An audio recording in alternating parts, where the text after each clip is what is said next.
Hey guys, this video is video number 4 in a 4-part series that I'm doing about why would you choose to be with your twin flame versus a soulmate or being by yourself? Why would I pick that? Which one should I choose? Which one is right for me? Why would you pick anything other than your twin flame is the question some of you may be asking. And we're addressing all of those things. These videos are going to always appear on my How to Get Your Twin Flame playlist in chronological order. They're going to probably end up being sandwiched between other videos, but this video series, I'll try to keep all 4 of them together forevermore on that playlist so that you can always find them. And the reason that's important is because I want you to really understand the general big picture of this whole topic here. Right? If you understand why I'm explaining things the way that I'm explaining them, if you understand the underlying reason why these things are the way they are, or why you should feel you have a choice, etc., those things, then you can do something about your twin flame. That's the strange irony. When I say, pick a soulmate instead, it might be better for you, it might be right for you. Or when I say be by yourself instead, it might be better for you, it might be right for you. It's not because picking your twin flame isn't the right choice for you, but it could be the right choice for somebody else, right? It depends on what the individual person wants to have in their life situation. And again, the underlying reason why this is a valid discussion and why you should, try to understand that you do have a choice is how you can get your twin flame back. That's the strange irony about this. Everybody knows that you have to detach from your twin flame, right? Everybody knows that, but they still hold on to these beliefs about I'm supposed to be with them. I know that's the result. And then after you've been on this journey for a couple of years, inevitably everybody figures out, well, maybe that wasn't true. Maybe that wasn't true in the first place. So that's kind of what this video series is about. Let's get into why would you choose to be by yourself? Why would you pick that? I've addressed why would you choose your twin flame in video 2. Video 1 was kind of a setup for this video series. Video 3 was why would you pick a soulmate? And this video, of course, the final video is why would you choose to be by yourself? And it doesn't have to stay that way. You don't need to stay permanently by yourself, but you may pick it for a while. And I guess that's kind of a good starting point, right? So if you choose to be by yourself, that's not saying that you're not ever going to be with a soulmate or decide, you know what, actually my twin flame sounds kind of good. And that's a good comparison because, and I'm just going to say this, but don't click off until I explain why I'm saying this, okay? But being with your twin is kind of like being by yourself. And if you had watched videos 1 and 2, that would make more sense to you. It's like you're by yourself. I did not say alone. I'm not saying lonely. That's an emotion. I'm talking about being by yourself and feeling whole within that energy, feeling that deep peace of solitude, of the self, of the soul, which is peace, right? But your twin flame is physically there with you. It's like you're by yourself, but your twin flame person is physically with you. That's kind of what it's like when they are around. And the strange thing is, when you stay in that energy of peace, they want to be with you even more. So even as you choose to be by yourself, if that is the choice you make, I just want to be in solitude, maybe I want to just go straight Yoda style, so to speak, right? Yoda. Your twin flame is probably still going to want to talk to you and be friends at least, right? That's the thing about it, is the better you get at being what, Kurt? What am I being? Being. Just being, right? Like straight Eckhart Tolle style, right? The better you get at being, the better you feel and the more they want to be around you. Okay?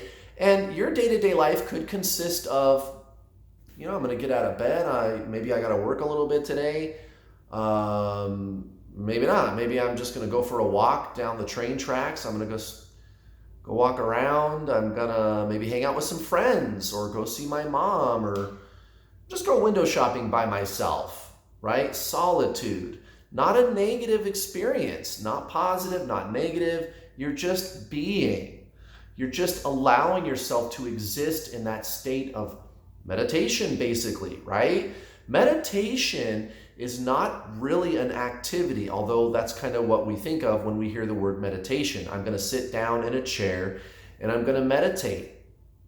But then people immediately who are new to meditation, they run into trouble when they start to figure out how to meditate. There's no figuring out how to meditate, right? That's the mind. You are body, mind, soul. The mind is thought, the soul is consciousness. Focus, awareness, that's the soul, consciousness. It's not thought.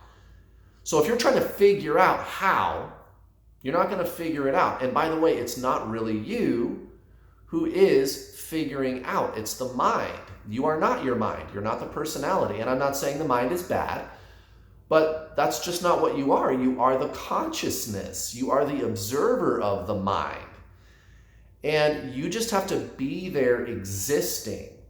There's no figuring out how to meditate. Meditation is where you allow yourself to just simply exist as the conscious presence, as the observer.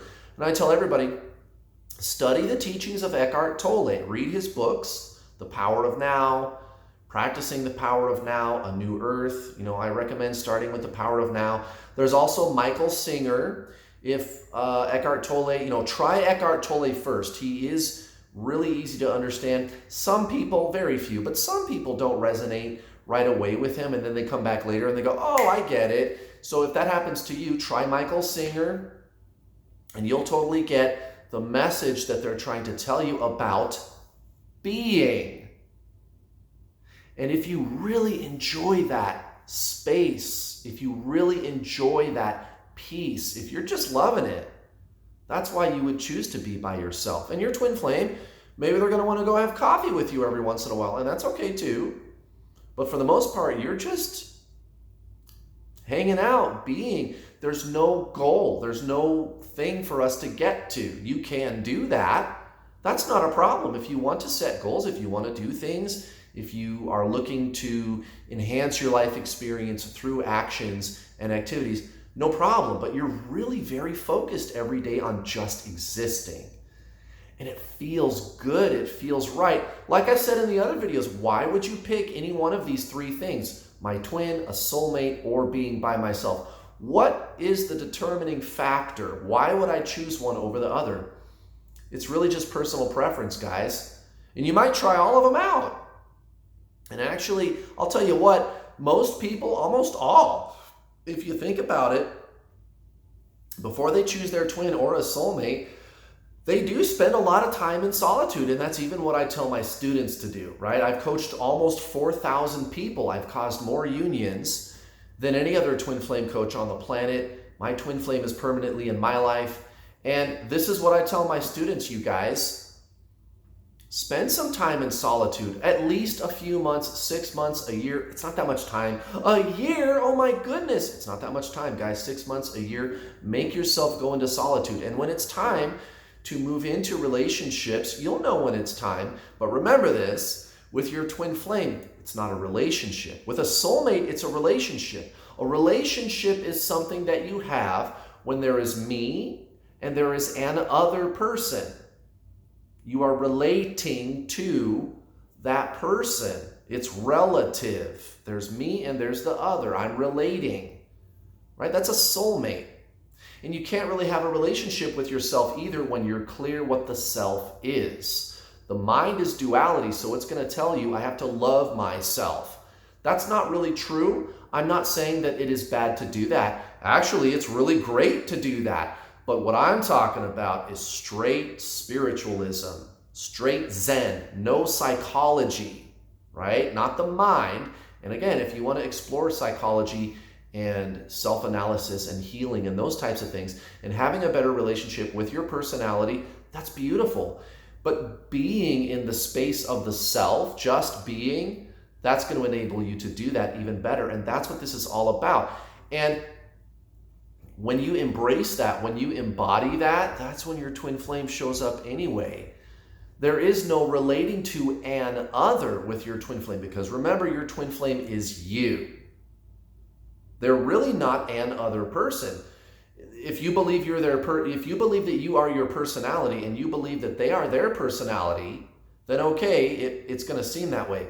But that's not what this is about. This is all about being the self, which is not a relating experience. And again, when you do that, that's when your twin flame shows up anyway. So, hey, exploring solitude, it could be good practice for you, even if your goal, so to speak, is your twin. And you may decide that you really like that, and you may do it for a long time and then move on into relationships or your twin, or you may stay that way. It's totally up to you to choose what experience you want to have. I hope you found this video series helpful. Thank you very much for watching. I'll be back next week. See you then.